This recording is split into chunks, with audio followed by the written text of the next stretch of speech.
Hello and welcome to the Voice of the Vic podcast with me, Ben Aiton, James Batchelor, and this week we've actually got a special guest with us. For all of you watching on YouTube, you'll be able to see him already. For people who are listening on Apple Podcasts, and Spotify, we've got Brendan van Stark from the Netherlands Watford fan group with us this week as well. So he's going to be helping us out, talking over the performance, our thoughts on the hierarchy, our thoughts on Claudio Ranieri potentially leaving the club as well, because Mike's unavailable this week. So we thought, right, let's get a third person in. James knows Brendan very well from his work from the Watford way as well. I've watched the channel for ages as well, and Brendan's really good. No pressure tonight, Brendan. But yeah, let's go over to you boys and see how you're doing after that performance before we get our teeth into this, because I'm not looking forward to talking about this. So if you can cheer me up about what you've been up to this weekend, boys. James, come to you first. How are you doing, mate?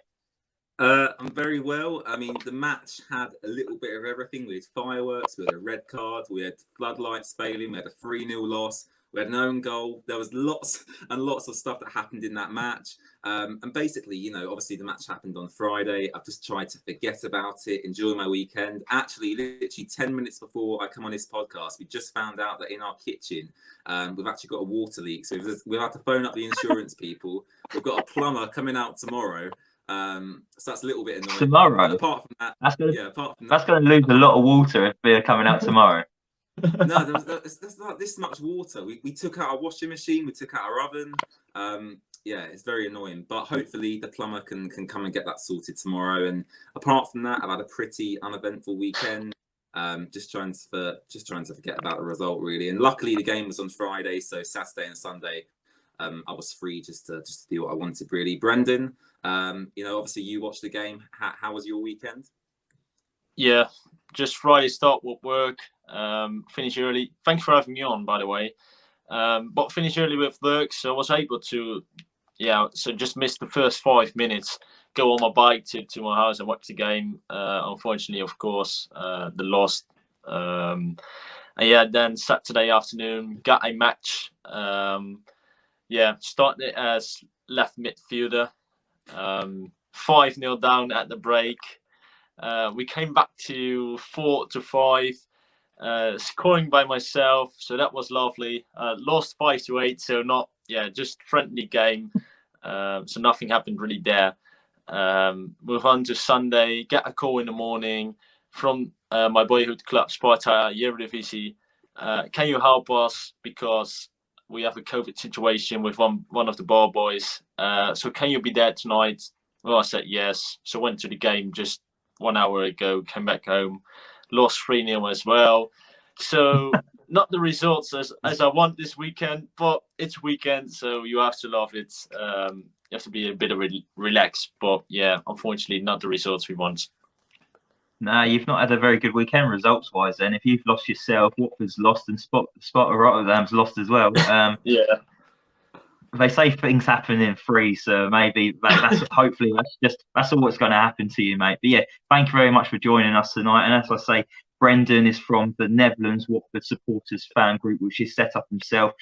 Brendan, do you want to talk to us quickly about where people can find you and talk about when you started this group up?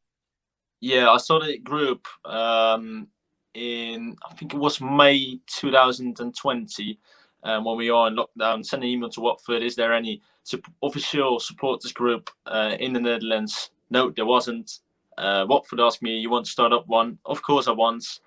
And then I was with my picture on the official page of Watford FC. A lot of followers getting in, and I think we have a group of 12 Dutch supporters of Watford FC. And we're connecting each other. We try to arrange tickets for away games or home games, up to them.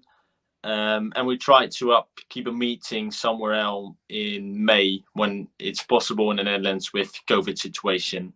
They can find us on Twitter with a partnership with the Belgian guys, the Banner Hornets, and on Instagram on Watford FC the Netherlands, or WFCNL, #WFCNL. It's the easiest way to find us. Brilliant. Well, make sure, guys, if you are from Holland or Netherlands, as it's also called, don't forget to go check out what Brendan's doing, and give him a like and follow him and join the groups as well. Because let's try and get the word spread about the Netherlands Hornets. And so let's get our teeth into this. I've been dreading to do this podcast all weekend. It's put me in a shit mood all week. So apologies to my missus and my daughter. Why does football do that to you? It just ruins your mood. James, you were saying luckily we was playing Friday night. I think it was probably crap that we was playing Friday night, because it's ruined Saturday, it's ruined Sunday. It's probably going to ruin all the next week as well, and the week after, because we're not playing for 2 weeks now. So it's going to be a long time. You kind of want to react straight away and hopefully maybe play 2-3 games after, so you can respond and get those 3 points again. But 3 points, what are they? Watford haven't heard of 3 points for so long now, since Manchester United, so long. And let's get our teeth into it. So obviously, we'll start with the team news like we always do. So there was 4 changes to the Watford side. Out was Ben Foster, Craig Cathcart, Jeremy Ngakia and Kushka. Ben Foster later announced on Twitter that he was actually missing due to COVID. Watford announced that Craig Cathcart was missing due to illness.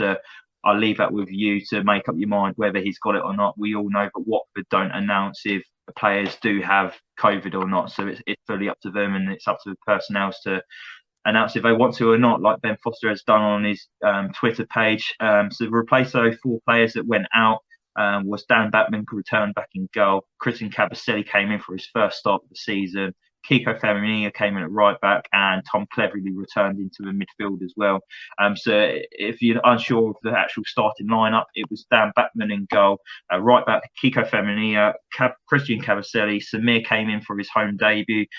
Also having a home debut was Kamara. In midfield, it's KMB, Tom Cleverley, and Sissoko with the captain's armband.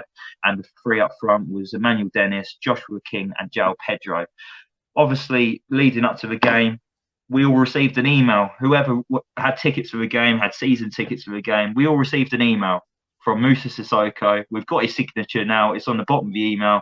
We don't need to pester him saying, Mr. Sissoko, can I have your autograph? We've all got it. But what was on that emails, at the time, it was good. It got the fan group together. Basically, he was pleading for Watford fans to turn up. He knew the game was on Sky. We knew a lot of Watford fans, when it happens, when games are on Sky, if it's cold, you're going to stay in and watch it. You're not really going to go to the game. It was encouraging fans to go and give their support, because he's mentioned in the Manchester United game, Vicarage Road was rocking, and we need to try and create that atmosphere to get behind the boys and be the 12th men to try and help us on the way to getting 3 points and staying in the division. So, but I think that was welcomed across all Watford fan base. We all liked that. It was like brilliant. We've got a message from the captain. We've not had this since Troy Deeney's left, and Troy Deeney was normally quite vocal and passionate and showing the leadership. And then we've had this from Sissoko. So, going into the games, no problem with it at all. The problem, what I forgot about it, is they've asked Watford fans to turn up and help to create the atmosphere, which I think we did spot on. I thought the fireworks, the tribute to Graham Taylor pre-match, absolutely outstanding. Fireworks, quickly I mentioned, fantastic. All the way around the pitch, from the Rookery end to in front of a Graham Taylor stand. I think that helped warm the fans up, if I'm totally honest, because we didn't have much to celebrate last night. So fair play to the 1881 for putting that together. Fair play to all the Watford fans that turned up and brought their scarves and raised it for Graham Taylor, because it was 5 years to the passing of Graham Taylor that we celebrated. It's just a shame that the players didn't turn up last night, James. That's what annoyed me the most. They had the cheek to email all the fans to plead, turn up. We need your support. We turned up. I can't remember a time I stood up for the whole entire first half in the Rookery. Didn't sit down once. We was up. We was behind them. We were singing behind the boys, supporting them all the way. Players were anonymous. I'm still waiting for them to turn up now. Talk to me about the manner of that defeat last night, James. Obviously, we've just lost 3-0 to Norwich City. You shouldn't be losing to Norwich City. You shouldn't be losing 3-0 to Norwich City. And last night we just saw the players where were those players last night, James? Well, I've got to be careful how I word this because I don't want to get in too much trouble by swearing too much. What I would say is, I think Ben's right. You know, I've not seen the Rookery stand up for that long for a very, very long time. As Ben said, he was up the whole of the first half. You know, back in the boys, and unfortunately, for whatever reason, which at the moment I can't pinpoint, we just didn't have the desire to win the game. Norwich from minute one really.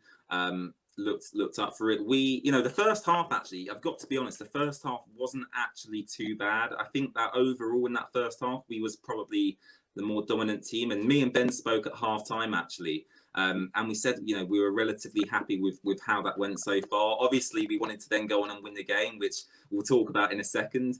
But, you know, I was relatively content after the first half. And after that, I don't know what was said at half time, but Dean Smith obviously rallied the troops in terms of Norwich, and I don't know what Claudio Ranieri said to the Watford squad, but it obviously didn't work because the attitude in that second half was absolutely horrendous. There's only probably 2 players on that pitch who could come away from that game, you know, being proud of what they did, and for me that was João Pedro and Cucho Hernandez. The rest of the players for me were, you know, spineless, dreadful, don't deserve the wages they get paid. And as Ben said, you know, Norwich, you know, you can't be losing to Norwich. If you're losing to Norwich, you do not deserve to stay in the division. Now, I see a lot of fans writing us off already, saying we're going to get relegated, plan for the championship, blah, blah, blah. Yes, I do understand the frustrations. However, we're not relegated until we're mathematically relegated, and there is plenty more games to go. We're only really halfway through the season in terms of games played. We've got games in hand. The Burnley game is very, very crucial. I think my attitude towards this might change if we lose the Burnley game. But yeah, Ben, I'm not a happy boy at all. Yeah. So James, it's good to see that you're a guy who's a glass half full, I'd say. Brendan, are you a guy half empty, your pint? How did you feel about the performance from the boys yesterday before we dissect it a bit more? Like, did you think the players actually turned up or cared or showed they cared yesterday? Well, we have to say, I think they come up for about 20 minutes in the first half. We have a small amount of time that we played quite okay in that game. That was that 20 minutes. Then the break came, and then it looked like they left the pitch mentally. They left the pitch mentally. They were physically there, but mentally not there on the pitch, as the supporters were until the 1-0. We tried to get them up until the 2-0, and you knew when the 2-0 falls there, we all knew it was the end of the game normally. But yeah, I literally agree with James there. We have the Burnley game. That is a very important one. We have I think the upcoming 6 games will be very important for us. Games where we can take some points. So is the point half full, half empty? I think it's empty for now, but we have some hope. So let's say it's a half pint yeah, my pint will be half full. So yeah, I think we can we have to take some points in next upcoming 6 games. And we can do if mentally the players are there. Yeah, we can do. And probably we can imagine later on the Ranieri situation, of course, the manager situation at Watford. So yeah, I still have hope. Hope keeps life, isn't it? Yeah, no, it's good that you both have hope. And well, for me, I've tried to remain positive all season. Like, there's obviously been cracks that we've seen this season. I've tried to like paper over the cracks a little bit and think, don't worry, it's still early in the season. Like, we've got time to change. We've got the January transfer window. We can bring in the players that we need. We know we needed a left back. We needed a centre half. We needed maybe someone in midfield where Kane base came in. And you just thought, okay, let them come in, let them gel, let them settle down, get used to the new country, and maybe we could push on in that. But it's just so deflating losing to a side like Norwich City. Like, I think they've only scored 10, 11 goals this season, and 4 of them came against Watford this season. Just to see that Norwich support in the away end, they didn't stop singing the whole game, and they supported their boys. And they got the rewards. Like Norwich turned up and they played for their shirt, they played for their badge. They just seemed more committed, and like Dean Smith has really got a tune out of them. And since he's came in, he had that new manager bounce. They got a result. Then they had a sticky patch where, but I think they lost a few games in a row. But after that, that's back-to-back wins now. They won against Everton last week. They've won against Watford now. 6 points in 2 games is fantastic for a side like Norwich. And now they've leapfrogged Watford in the table. Watford have obviously dropped into the relegation zone. And it's not good to be a Watford fan right now. Like, I haven't felt this deflated for so long supporting Watford, purely because I just feel let down by the team. I feel let down by the hierarchy. I feel let down by the manager. And then to hear like the fans singing "Sacked in the Morning" to Ranieri, like, you won't get me singing that, but just shows like the disappointment that we've got towards the manager, the team, the fans. Like singing to Norwich, you're going down with Watford, like as well. Like the fans are giving up. The moment that goal went in for a third goal, I've never seen Vicarage Road empty so quickly. Like there was what 10, 12 minutes left to the game. I've never seen it empty as quickly as that. Did you stay to the end though, Ben? I left with 3 minutes to go. I thought I can't have this now. I can safely say I stayed throughout the 15 minutes of extra time. I put myself through all that misery. And I don't think I've ever left a game early. Even when we've lost 7-8-0 to Man City, I've never left a game early. But I was very, very tempted against Norwich, I've got to say. Yeah, I don't blame the fans for wanting to leave early as well. Like it was a Friday night, but obviously at that point the game got delayed by 10-15 minutes as well due to the floodlight issues. There's the fans who've had to get public transport to the game, like trains and buses, and obviously they've got to get back to make sure they catch those. Otherwise, they're in Watford for the night. And let's be honest, not many people want to stay in Watford sometimes. On the best of times, you don't want to be staying in Watford after a 3-0 defeat. But yeah, I feel so deflated, and like we're not going to like look into each goal and say you should have done better here, should have done better there, and so on, like we have done before in other podcasts. But I want to discuss the first goal, and that's the only goal I want to discuss because I'm too pissed off and annoyed to dissect every single one. But for me, well, I'll come to you first, Brendan.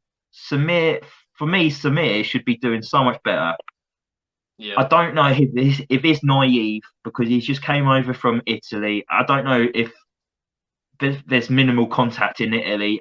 You blow up and you get a foul. Over in England, that doesn't happen. You've got to be stronger. And for him to try and shepherd the ball out there, try and feel contact, go down, then Pukki crosses it and just goes in. It's pathetic defending, pathetic goalkeeping by Batman as well. Batman, the moment that happened, Batman was looking at the ref saying, "Ref, look at that! What, like, blow up!"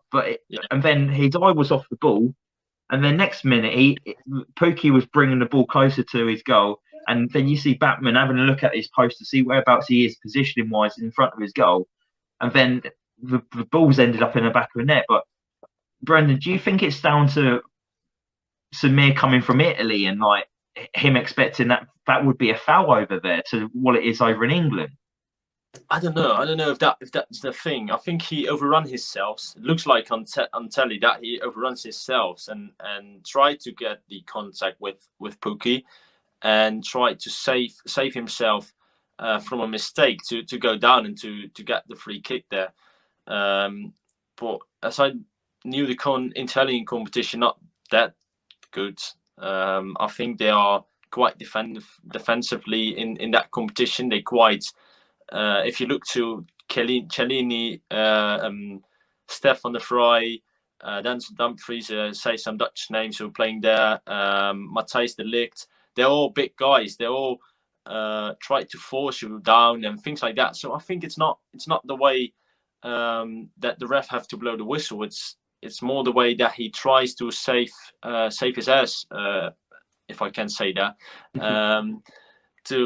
because he's overrun himself. He made the mistake before he makes a touch with Pukki, and in the Netherlands they will blow the whistle for things like this. But in England, it's just okay. You got contact, you overrun yourself, and I'm totally agree with the referee there to not give any free kick for Watford. It's just the contact is just small, like a just little push, and he overrun himself. He was, yeah, I said overrun himself 3 times now, so that's the conclusion after all. And Yeah. I think, as you said, Daniel Bachmann, he have to keep playing. If the ref is not blowing the whistle, you keep playing. There's always a VAR afterwards. I think if he keeps on playing, he's there. He grabs the ball quite easily, and it will be not a goal anyway. But yeah, it's a big mistake by Samir for me. Yeah. Can I just interject after Brendan quickly, because on that goal, I watched the Tottenham Chelsea game today, and there's a very, very similar incident with Harry Kane and Thiago Silva. Now, if you're listening to the podcast and you don't know what I'm talking about, pause it, go and watch what actually happened, and come back to me speaking now, because it was basically a mirror image of what happened with Samir and Pookie, basically, because Harry Kane, through ball into Harry Kane, lightly taps Thiago Silva goes down very, very easily.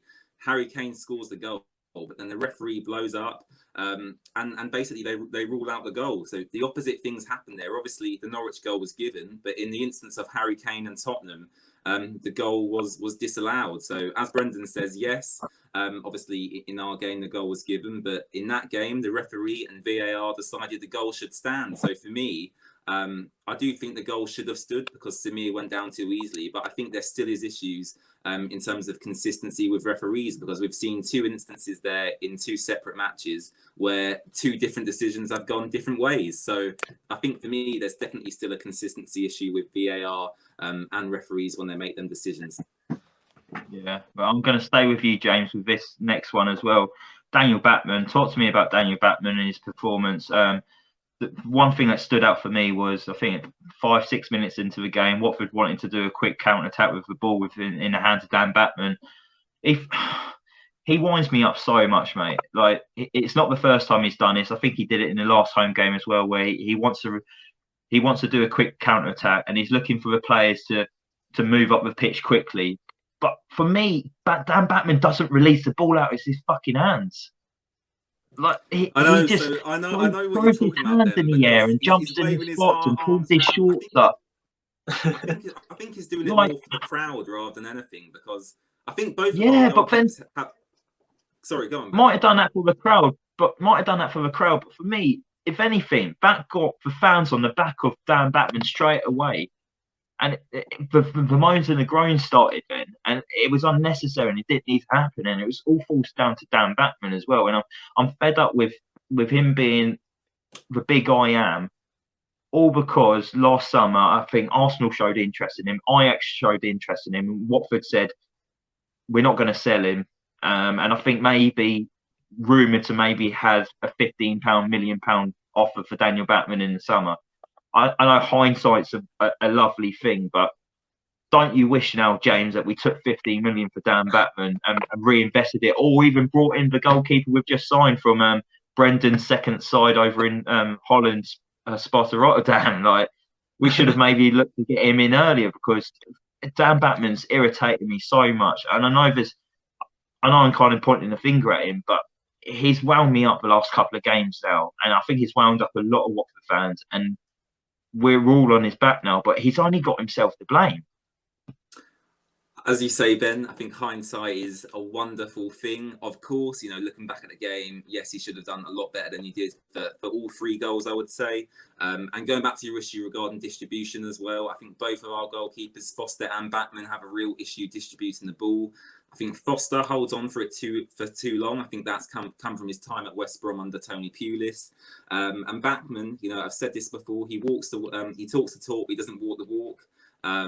He is dreadful. I'm not going to beat around the bush. He's absolutely atrocious. However, it's not just him who's to blame for this run of form, and he's not the reason that Watford are where we are in the relegation zone. That comes from obviously the very top of the club, and all the other players who are playing for Watford. Obviously, the goalkeeping situation has been a real issue, especially this season. I think that's been highlighted a lot, especially because of the quality of players they're coming up against. I don't really know where to go from here. I mean, obviously, Ben, I would have loved that £15 million for him in the summer. But I think, to be fair, at the time, Ben, I don't think really we were that keen to sell, because I think a lot of Watford fans agreed he did well in the Championship. He looked really promising. He's still relatively young in terms of the career of a goalkeeper. You look at Buffon, playing into his 40s. So I think there is still promise there with Bachmann. However, I don't think he's going to, flourish at Watford. I think he's got to find a move elsewhere in the summer. And as you say, we've already brought in a goalkeeper, Meduka Okoye from Sparta Rotterdam. However, he cannot join until the summer transfer window, which is very, very frustrating. So yeah, to answer your question, in hindsight, yes, of course, I'd take the £15 million right now, but we unfortunately cannot do that. So, hopefully Ben Foster can get back for that Burnley game and come back in. But yeah, that's my thoughts on the goalkeeping situation at Watford. I honestly don't think we'll get 5 million from him now. If a club showed interest in him, I honestly don't think we'd get 5 million for him. I think 5 million would be a push. Brendan, because you're on the channel, you're obviously from Holland. Sparta Rotterdam is your second side. That is your side over in Holland. Talk to me about this Dutch goalkeeper we've signed, just to give a bit of insight for all the listeners and viewers that we've got. Let's talk about Okoye. Good signing for Watford? Yeah, definitely. I have to be honest, when we signed him as a Sparta Rotterdam side, we signed a German, born Nigerian, and born German, and he played for Nigeria. And we signed him as a youth keeper as we got injuries at the club. He came in for a cup tie game against ADO The Hague. That's a team from Daryl Yamart. So we mentioned a former Watford player there. And he does well at that game. He stayed in the game, and yeah, he's like the Black Panther. You can call him like that. He's that great. Just the reflexes on the line. It's lovely. It's a very tall goalie. He is in meters. I'm gonna say the meters, not most 169 meters long, tall. So very tall guy. Young. He's still young. Plays for Nigeria every game. Vocally, he's there. So yeah, he's lovely. He's done so well in last season. This season he had a bit of injury in November, so he was up until December. Just played 3 games last week's. But I can imagine he will be Watford's number 1 next season, and he's done well on reflexes. He have a lovely kick and rush ball. He can kick it on to the next goal if he wants. He can save penalties as well. So yeah, if I have give him a number, he will get a 7 or 8 at the moment. So he still can grow up until Watford's number 1 goalie, if you ask me. Yeah, that's promising to hear, and it's just a shame we haven't got him at the moment. And who knows, is he going to be Watford's number 1 in the Premier League next season, or is he going to be Watford's number 1 in the Championship? Yeah.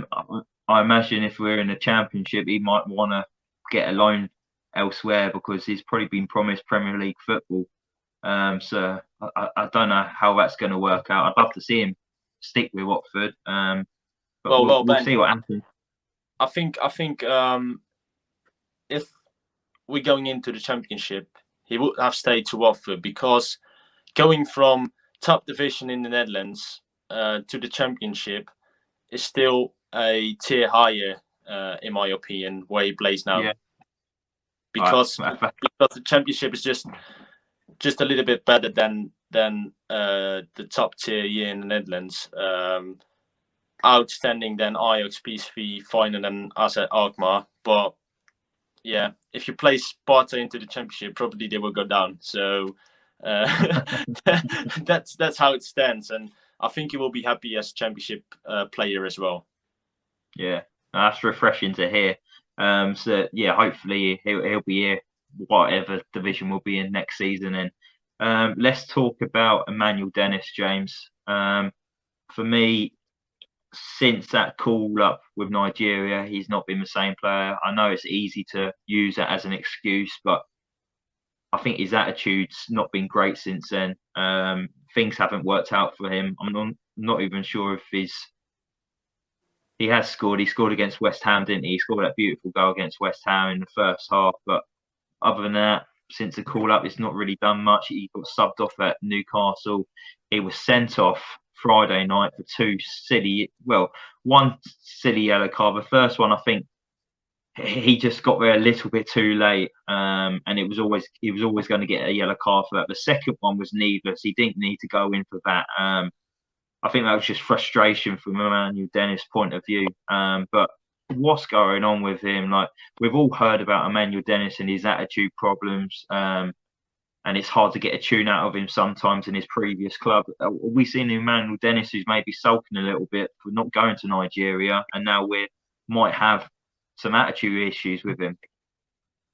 It's a very, very interesting discussion to have. I want to quickly take you back to Claudio Ranieri's quotes after the game, because I do think they're quite telling in that situation. And basically, Claudio Ranieri, to basically state the obvious, he said some of the Watford players were selfish. Now, obviously, he didn't mention the names of them Watford players, but obviously, considering Emmanuel Dennis got sent off in the game, he wasn't releasing the ball quick enough. I think you can maybe correlate that statement Ranieri made to Emmanuel Dennis. And Ben, I think you've stated the obvious. Obviously he didn't travel to Nigeria for AFCON, and that has coincided with what ultimately has been a really poor run of form for him. And I don't really know where to go from here. I do think the red card was very unfair and very unlucky. I do have to be honest there. I think that I've watched that second challenge back many times, and I think Mike Dean was really harsh to send him off for that. He barely even made contact with the Norwich player, and the Norwich player fell over like they'd been shot in the chest. So I think that's more the Norwich player play acting rather than Manuel Dennis putting in a really bad challenge. And we know what Mike Dean's like as well. If you are going to put in a challenge like that, in front of Mike Dean, you are always risking something. But I do think that was very undeserved. In terms of where he actually goes from here, I don't really know what's going to happen now. Of course, he'll miss the Burnley game coming up in a couple of weeks' time, which is again very frustrating because he is our talisman at the moment. He's the guy who has scored the goals for Watford. So yeah, it's just a frustrating situation for me overall. And yeah, we obviously heard about attitude issues before he came. We've not actually really seen anything in that regards at Watford, and he might not have any attitude problems at all. But from what we've seen on the pitch, from what Ranieri said after the game, I think 1 + 1 = 2, and you can make your mind up on what's happening with that situation. So I hope he can get back to his best performances. But at the moment, really unimpressed by many attacking players. Actually, Joshua King, another one we can maybe discuss. But yeah, hopefully Emmanuel Dennis can get back to his best as soon as possible. Yeah, we'll touch on Josh King very briefly now, because we got like a little topics of what we want to go through and that, and we're ticking them off nicely. But the next one I've came to is floodlights have gone out, and I've written this down purely because of what I felt should have happened when the floodlights went out, and there was nothing evident that was happening on the pitch prior to the floodlights going out.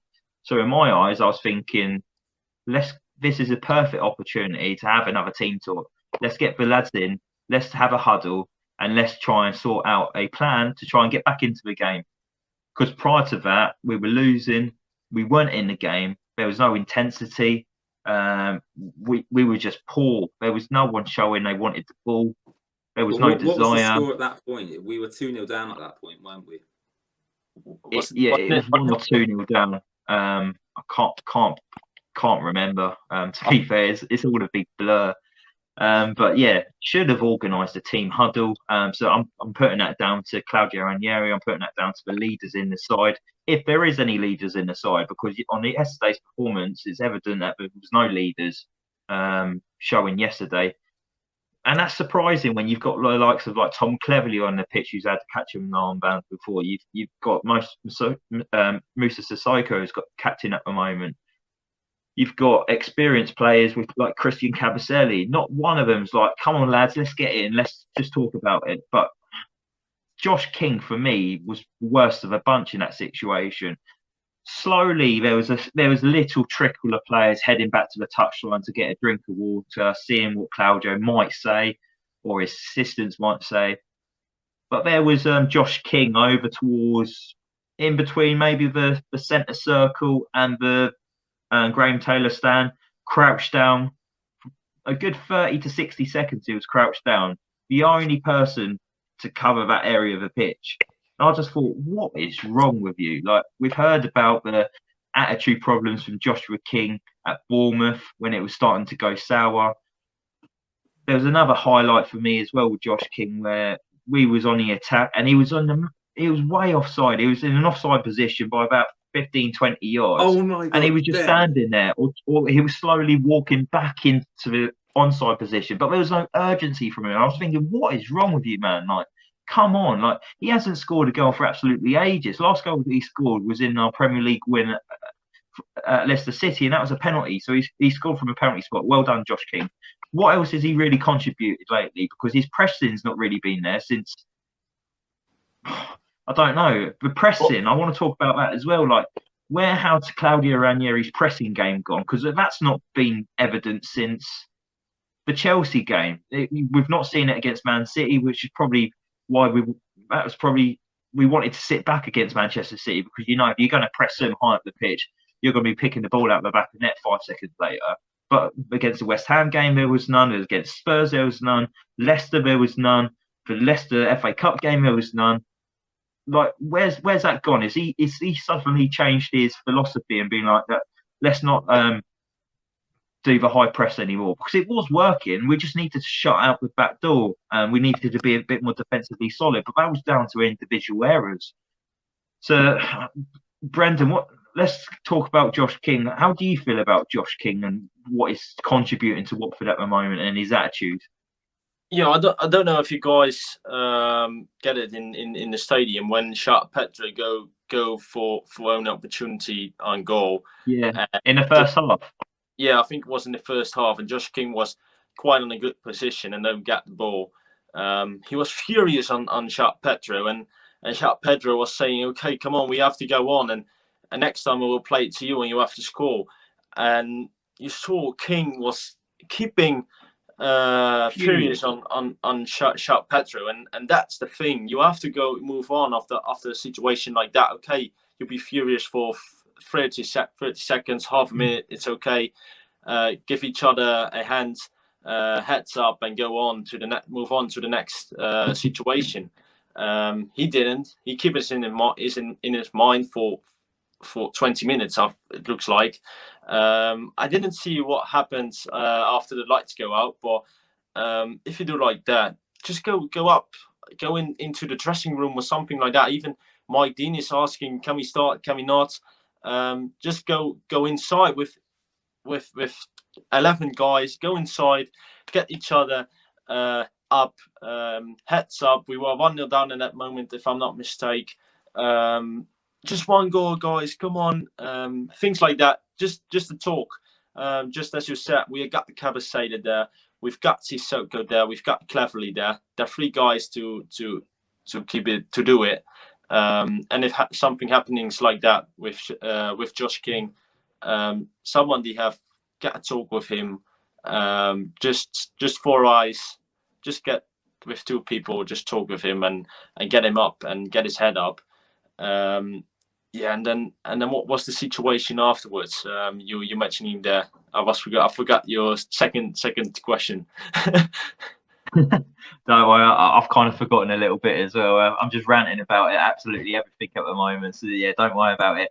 I want to like stop talking about the game now because I don't want to press everyone anymore.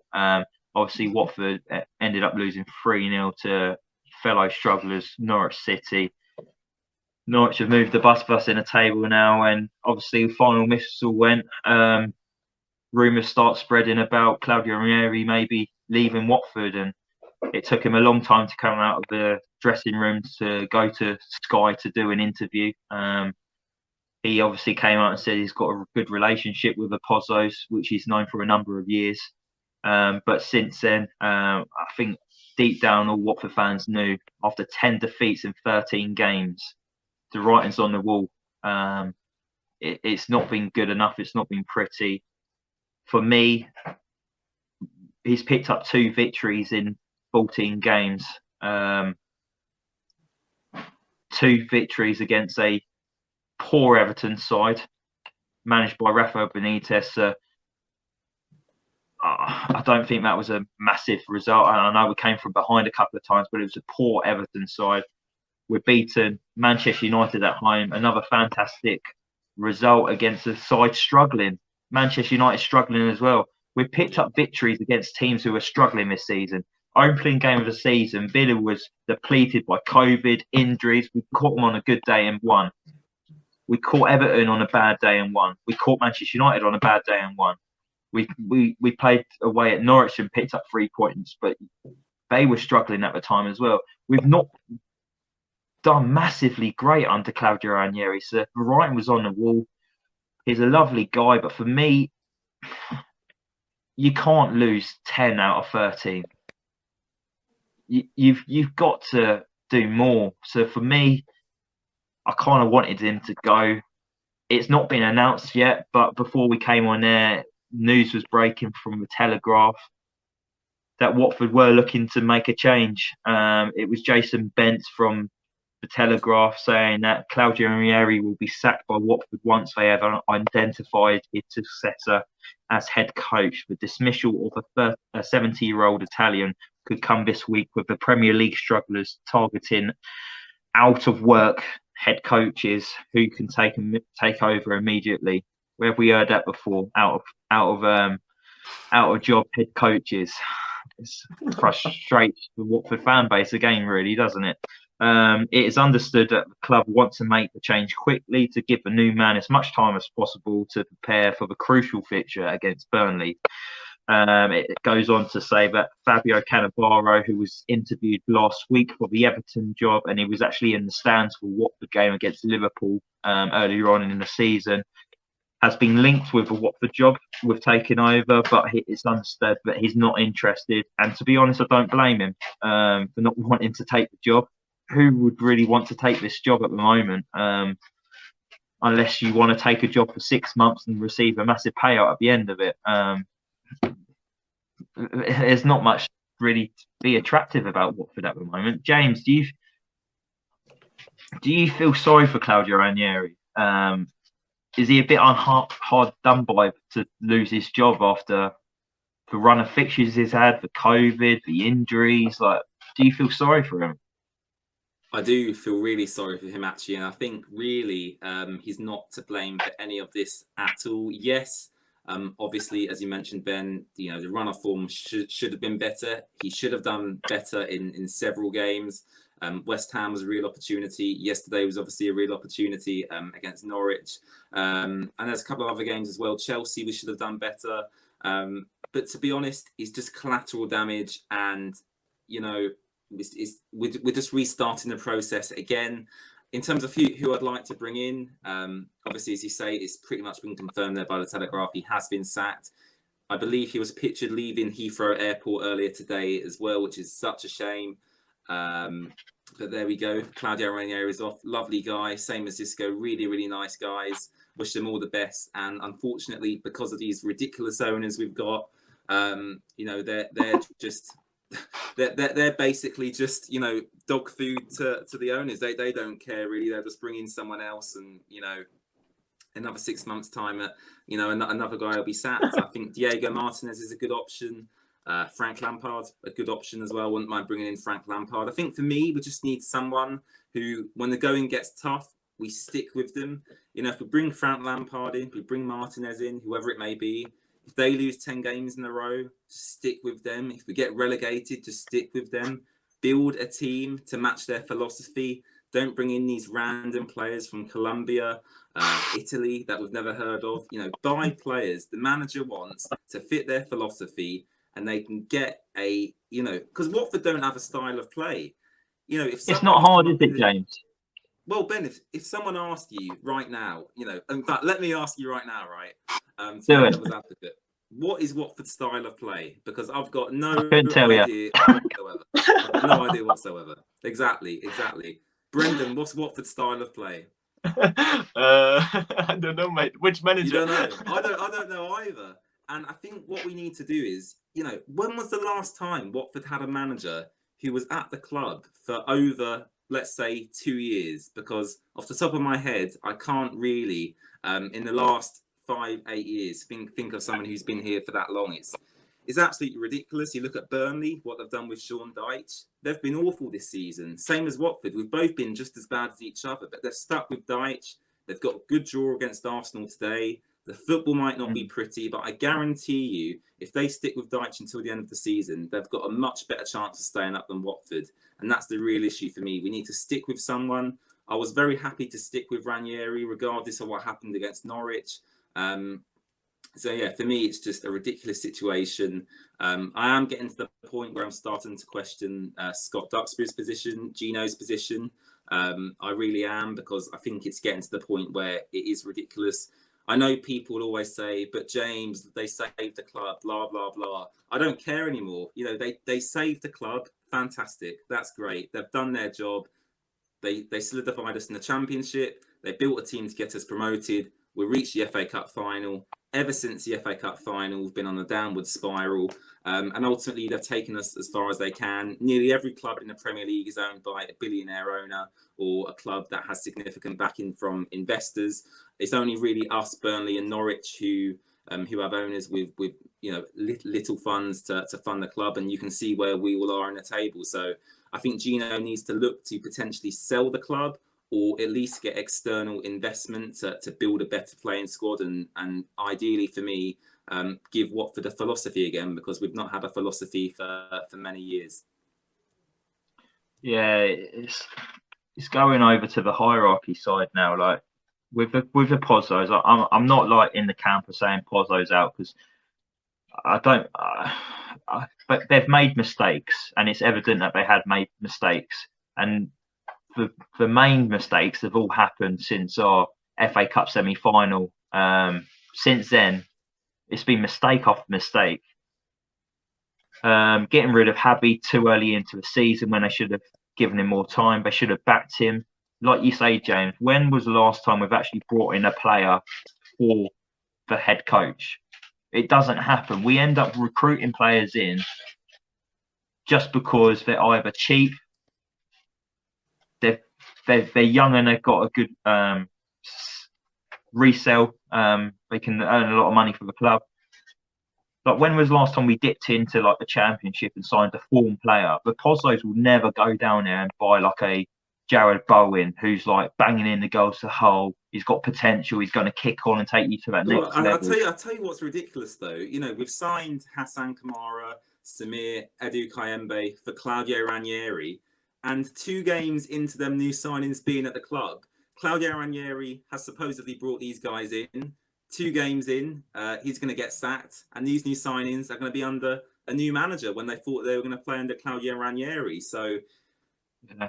I mean, sorry to interrupt you, Ben, but I just think the whole model at Watford just does not work anymore. FIFA have just recently changed regulations regarding loans as well. So clubs can only loan out 6 players and loan in 6 players as well. So that essentially ruins the model, because think how many players we've got on our books loaned to other clubs.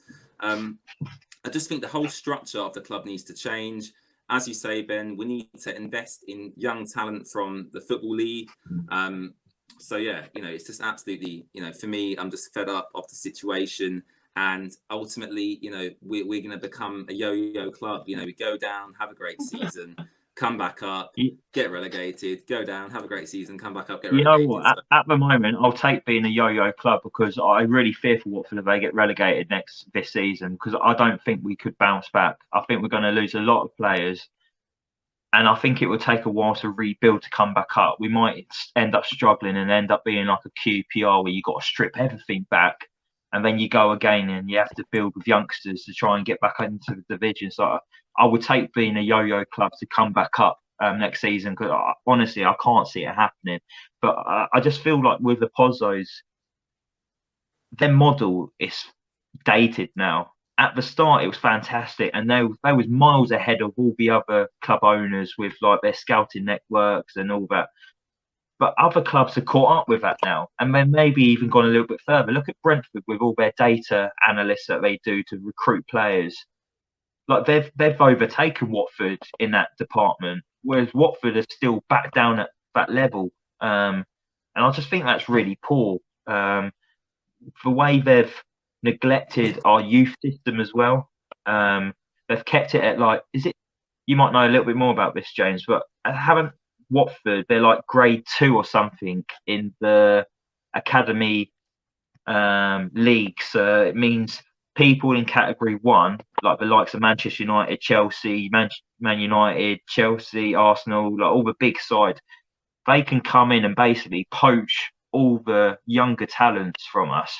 Where if you were serious about the youth team wanting to get young players through the academy, you would make Watford a Cat 1 academy. And I think you just have to apply for it and pay a little bit more and show that you're putting in a bit more money into that to get that approved. So I don't know why, because we've seen so many players leave the Watford Academy. Like a couple of weeks ago, we lost someone to Chelsea. In the summer, we've lost someone to Celtic. We've lost someone to Manchester City.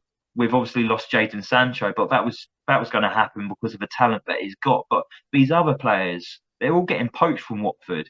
And for the Pozzos to be at Watford coming up to 10 years, and we've not had a homegrown player come through that academy in 10 years, that's failure. I think some of the blame though can go on the managers we've recruited, because you have to understand they're under so much pressure to keep their job at Watford. They don't know if they're going to be here 3 weeks, 3 months, 3 years. They've got no idea whatsoever. And does Claudio Ranieri really want to be putting all his trust to save his job in someone from the academy? If you've got a manager who knows he's going to be backed and be supported even when the going gets tough, they might be willing to give some of these academy players a go. But I think for me, you make a great point. I just think the managers are scared to use these players, when they've got more established players at their disposal, when in actuality, some of these academy players are so talented. You mentioned Jadon Sancho, the three players you mentioned who have been poached by other clubs just recently. They've got so much talent coming out of that Watford academy. Bukayo Saka was at Watford. Harry Kane was at Watford.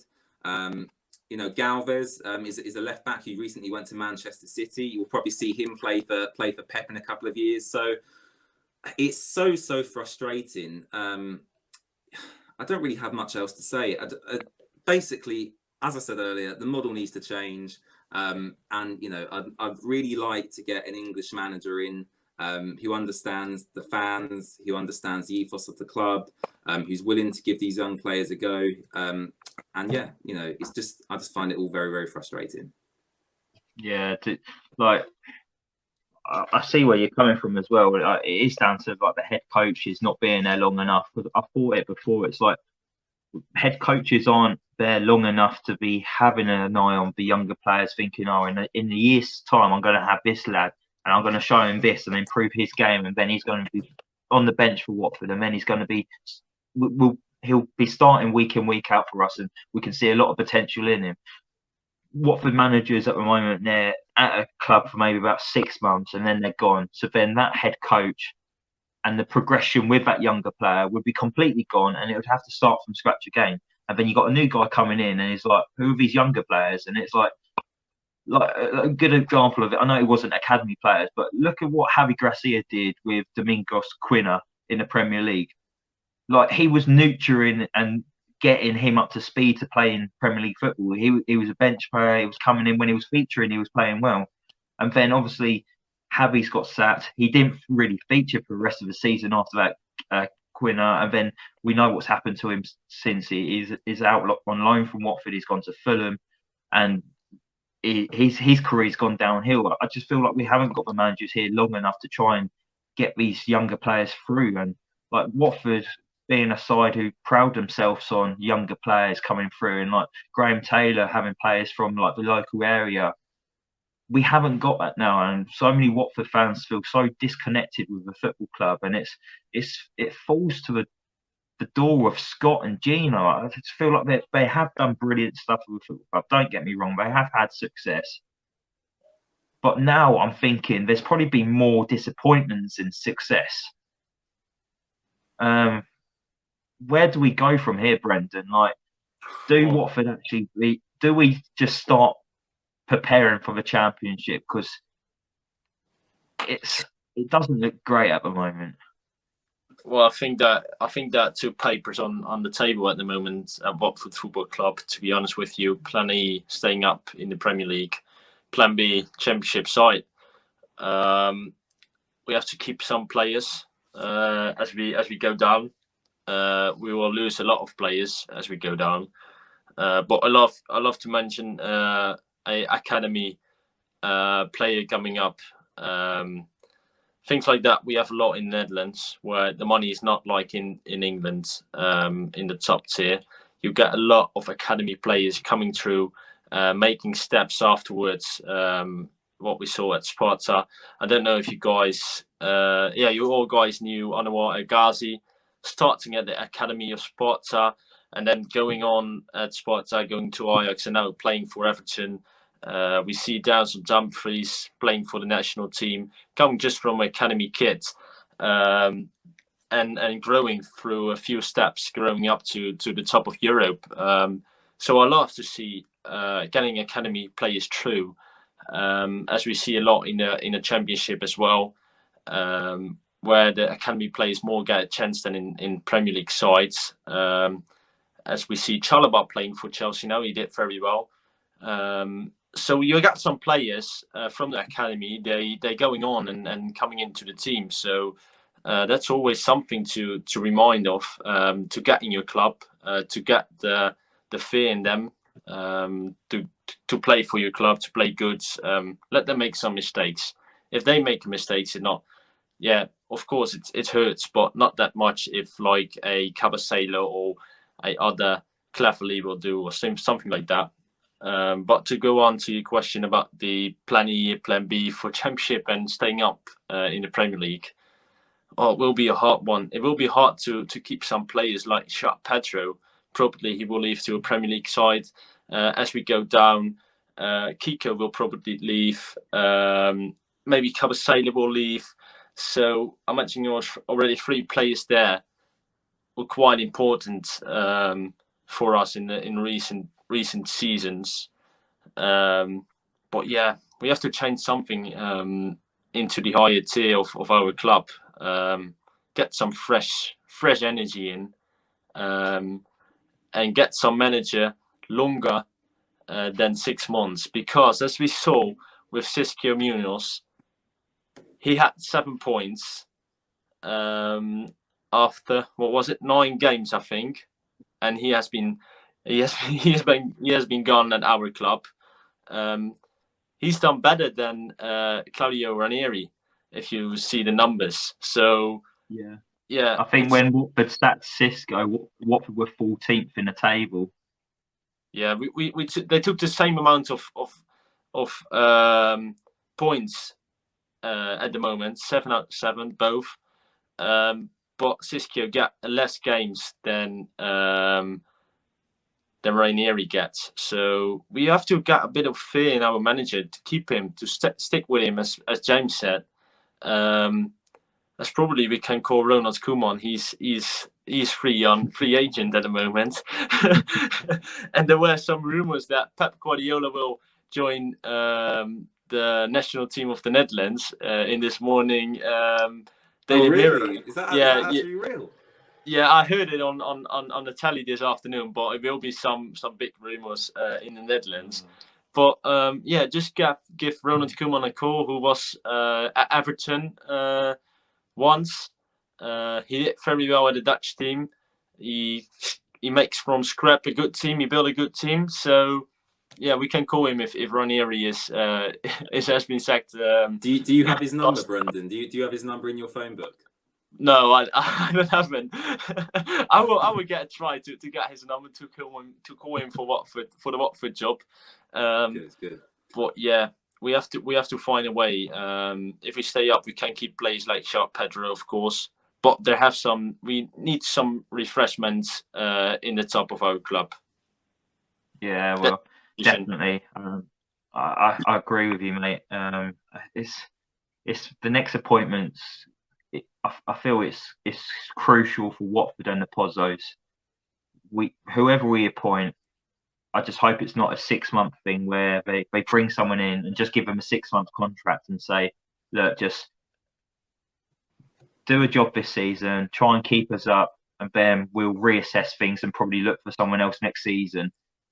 Let's look for a bigger picture now. We need to bring someone in with an eye, and he's got to be realistic and know that Watford could go down this season, and he's got to be okay with managing in the Championship if that happens. So I know that narrows like the short list of managers that might be available, but we've got to look at projects now. We've got to look at philosophies. We've got to look at changing the model of the Pozzos a little bit. We need to start looking at recruitment. There's so much that needs to happen now, and it's not going to happen overnight. But this next appointment for head coach is so vital. For me, I know you both said that, Brendan, you said about Ronald Koeman. James, you said about Martinez or Lampard. I think that the more likely one would probably be Martinez, because he's worked under the Pozzos before at Granada.